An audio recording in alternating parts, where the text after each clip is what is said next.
The latest now on two cases that shocked the community. Both involve the disappearance and deaths of two young girls. Maribel Gonzales vanished in 2015. Her remains discovered 3 days later.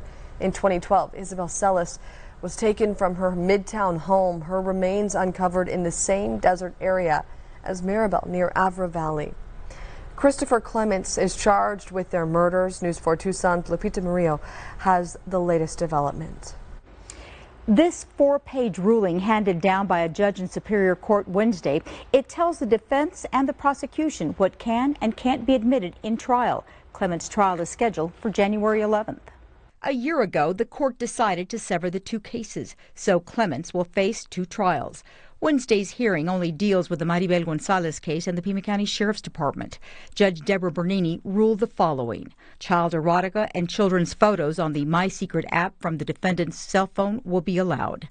Judge Bernini comments in part, the subject matter of the erotica and the photographs indicate a fixation with mostly young Hispanic females with an apparent age range of under 10 years of age. The photographs support the state's argument that show motive, intent, opportunity, and plan. However, the judge adds, none of the photographs that fall into the definition of child pornography may be used at either homicide trial. Audio, video, and verbatim transcripts of the statements made by the defendant to the FBI shall not be admissible in the trial of Maribel Gonzales, known as MG in the documents.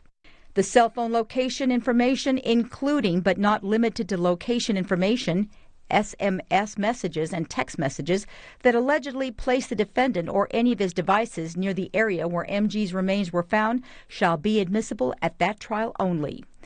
Also, internet searches for Maribel Victor Gonzales, Maribel Gonzales, Tucson East Lawn Cemetery hours, trace evidence found on body, and searches related to the MG investigation but do not reference IC, Isabel Celis, may be used at the trial for MG.